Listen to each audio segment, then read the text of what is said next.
চাকরিহারা শিক্ষাকর্মীদের জন্য বড় ঘোষণা, যে খবর নিউজ 18 প্রাইমের আবারও আপনাদের দেব। গ্রুপ সি দের মাসিক 25,000 টাকা ভাতা, গ্রুপ ডি দের মাসিক 20,000 টাকা ভাতা।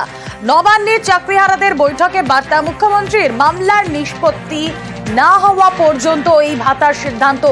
চাকরিহারা শিক্ষাকর্মীদের পাশে থাকার বার্তা সরকারের।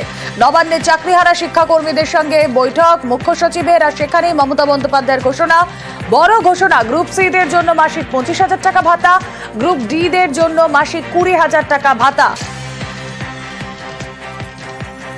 ঠিক মমতা বন্দ্যোপাধ্যায় কি বলেছেন আগে শোনাই, তারপর যাবো আমাদের প্রতিনিধির সঙ্গে কথা বলবো।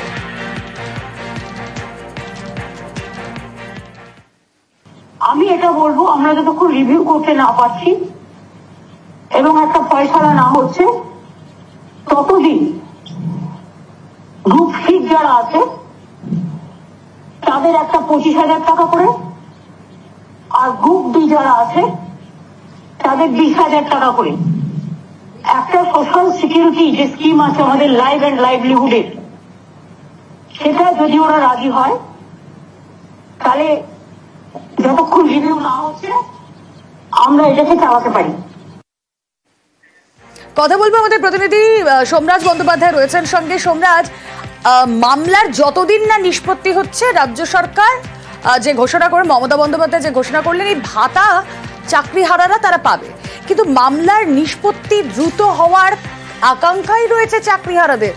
তারাই ভাতা নিয়ে কতটা স্যাটিসফাইড এই নিয়ে দ্বিমত থাকতেই পারে, কিন্তু রাজ্য সরকার কিভাবে মুভ করতে চাইছে?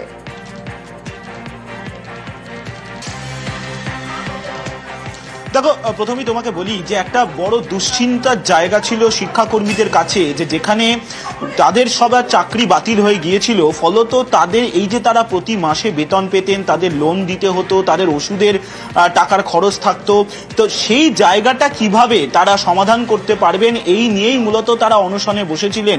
সেই জায়গা থেকে রাজ্য সরকার যে তাদের পাশে রয়েছে সেই বার্তাই মুখ্যমন্ত্রী মমতা বন্দ্যোপাধ্যায় দিয়ে দিলেন, এবং সেখানে তিনি বললেন যে গ্রুপ সি এর যারা রয়েছেন তাদেরকে মাসে 25,000 টাকা, গ্রুপ ডি এর জন্য রয়েছেন যারা তাদেরকে মাসে 20,000 টাকা।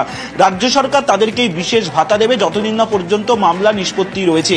কিন্তু এই যে মামলা, যেটা সুপ্রিম কোর্টে রাজ্য সরকার যাবে রিভিউ পিটিশন আকারে, আগামী সপ্তাহে রিভিউ পিটিশন দাখিল করতে পারে রাজ্য সরকার বলেই সেই ইঙ্গিত মুখ্যমন্ত্রী মমতা বন্দ্যোপাধ্যায় দিলেন।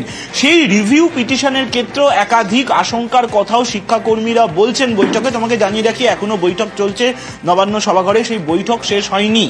মুখ্যমন্ত্রীর মমতা বন্দ্যোপাধ্যায়ের যে বার্তা, সেই বার্তার পর শিক্ষাকর্মীরা অবশ্যই একটি প্রস্তাব রেখেছেন যে গ্রুপ সি এর ক্ষেত্রে 30,000 টাকা এবং গ্রুপ ডি এর ক্ষেত্রে যাতে 25,000 টাকা করা হয় এই ভাতা, সেটা নিয়ে অবশ্যই এখনো আলোচনা চলছে। কিন্তু তোমাকে জানিয়ে রাখি, মুখ্যমন্ত্রী মমতা বন্দ্যোপাধ্যায়ের এই বার্তার পর শিক্ষাকর্মীদের তরফে একের পর এক প্রস্তাব রাখা হয়েছে, এবং তারা বলছেন এই যে সম্প্রতি মধ্যশিক্ষা পর্ষদের তরফে আবেদন করার প্রেক্ষিতে যে শুনানি, যেখানে শিক্ষক শিক্ষিকাদের জন্যই বেশি বলা হলো, শিক্ষাকর্মীদের জন্য কোনো কথা সে অর্থে বলা হলো না, সেক্ষেত্রে শিক্ষাকর্মীরা বৈষম্যের শিকার হচ্ছেন।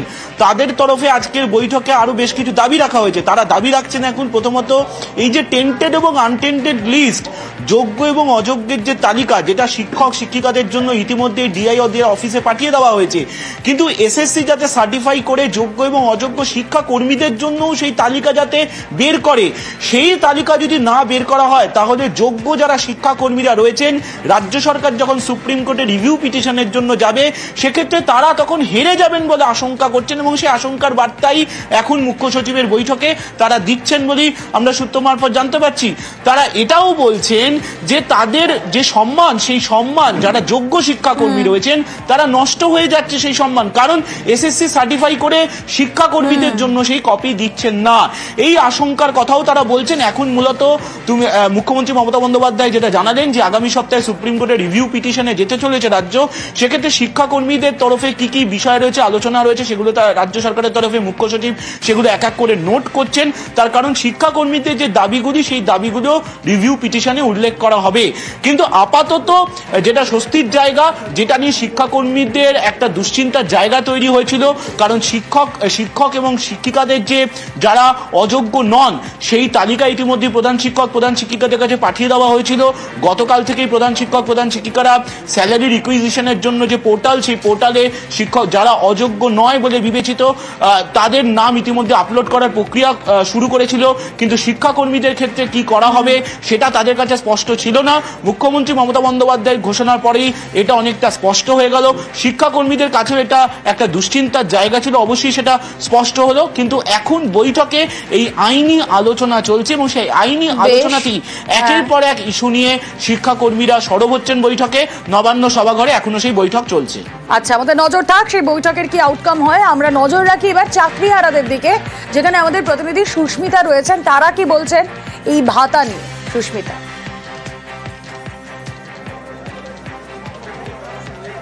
দেখো, মাসিক ভাতা মুখ্যমন্ত্রী মমতা বন্দ্যোপাধ্যায় ইতিমধ্যে ঘোষণা করলেন, সেটা নিয়ে গ্রুপ সি গ্রুপ ডি কর্মী তারা কি বলছেন কথা বলবো একবার সরাসরি। মুখ্যমন্ত্রী মমতা বন্দ্যোপাধ্যায় ঘোষণা করলেন গ্রুপ সিদের জন্য 25,000, গ্রুপ ডিদের জন্য 20,000 ভাতা। এতদিন পর্যন্ত আপনাদের সমস্যার আরো একটি দিক ছিল যে আপনারা বেতন না পেলে কিভাবে সংসার চালাবেন, জীবন চালাবেন। এই যে ঘোষণা, তাতে কি কিছুটা হলেও স্বস্তি? দেখুন, সর্বপ্রথমেই আমি কিছুক্ষণ আগে খবরের মাধ্যমে জানতে পারলাম যে গ্রুপ সিদেরকে 25,000 টাকা এবং গ্রুপ ডিদেরকে 20,000 টাকা করে দেওয়া হবে। সর্বপ্রথমেই মাননীয় মুখ্যমন্ত্রী মমতা বন্দ্যোপাধ্যায়কে হৃদয়ের অন্তঃস্থল থেকে আমি ধন্যবাদ জানাই এবং নমস্কার বলছি। কিন্তু তার সাথে সাথে একটা কথা বলবো, অবশ্যই আমরা দেখছেন আমরা এতদিন ধরে এখানে পড়ে রয়েছি। সেই 21 তারিখ থেকে আমাদের ভিতরে অনশন করছেন, যারা অনশনকারী অনশন করছেন, এবং অদম্যভাবে আমরাও রাস্তায় টিকে রয়েছি যাতে করে গিয়ে মাননীয় মুখ্যমন্ত্রীর কাছে এই সংবাদটা পৌঁছায় যে আমরা আপনার সন্তান তুল্য, এবং সেক্ষেত্রে দাঁড়িয়ে গিয়ে আপনি আমাদেরকে দেখুন। কোর্টের রায়ে আজকে দাঁড়িয়ে গিয়ে আমরা বঞ্চিত। আমরা আজকে টিচারদেরকে একটা নির্দিষ্ট দিন পর্যন্ত 31শে ডিসেম্বর 2025 মুখ্যমন্ত্রীর মানবিক রূপে তারা ধন্যবাদ জানাচ্ছেন। আরো একবার কথা বলার চেষ্টা করি। মুখ্যমন্ত্রী আজ ঘোষণা করলেন, ভাতা দেওয়ার ঘোষণা করলেন, বেতন পাচ্ছিলেন না, সেখান থেকে কিছুটা স্বস্তি? অবশ্যই কিছুটা স্বস্তি। তার জন্য মুখ্যমন্ত্রী মমতা বন্দ্যোপাধ্যায়কে ধন্যবাদ, এবং চাইবো রিভিউ পিটিশনের মাধ্যমে আমাদের স্বস্থানে আমাদের স্বচাকরিতে যেন পুনঃপ্রতিষ্ঠিত করা হয়। স্বচাকরিতে পুনঃপ্রতিষ্ঠা করার দাবি জানাচ্ছেন তারা। আরো একবার কথা বলার চেষ্টা করি। মুখ্যমন্ত্রী মমতা বন্দ্যোপাধ্যায় ঘোষণা করলেন গ্রুপ সি এবং গ্রুপ ডিদের জন্য নির্দিষ্ট পরিমাণ যে ভাতা, সেই ভাতা দেওয়ার।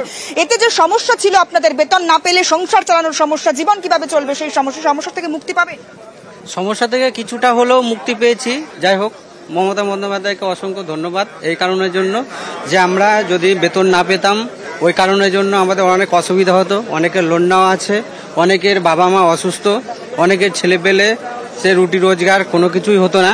যা হোক, হয়েছে, কিছুটা স্বস্তি হলো। এরপরেও বলবো যেন আমাদের রিভিউ পিটিশনের মাধ্যমে যেখানে ছিলাম ওইখানেই যেন রিভিউ পিটিশনের মাধ্যমে তাদের সেই ক্লাসরুমে ফিরিয়ে দেওয়া হোক। আরো একবার কথা বলি, মুখ্যমন্ত্রী মমতা বন্দ্যোপাধ্যায় যে ঘোষণা করলেন গ্রুপ সিদের জন্য 25,000, গ্রুপ ডিদের জন্য 20,000 যে ভাতার ব্যবস্থা করলেন তিনি, সেই যে সিদ্ধান্ত, সেই সিদ্ধান্তে কিছুটা হলে কি স্বস্তি? আপাতত স্বস্তি মিলেছে, কিন্তু সম্পূর্ণ স্বস্তি তখনই মিলবে যখন আমরা স্ববেতনে স্বপদে সম্মানের সঙ্গে নিজেদের পুনঃপ্রতিষ্ঠা করতে পারবো। সেটা সরকারের মাধ্যমেই এবং সরকারের রিভিউ পিটিশনের মাধ্যমেই। যেদিন আমরা পুনঃপ্রতিষ্ঠিত হতে পারবো, নিজেদের যোগ্যতার প্রমাণ দিয়ে, নিজেদের মাথা উঁচু করে। মুখ্যমন্ত্রী মমতা বন্দ্যোপাধ্যায়কে ধন্যবাদ জানাচ্ছেন তারা। আরো একবার কথা বলার চেষ্টা করি। আমাদের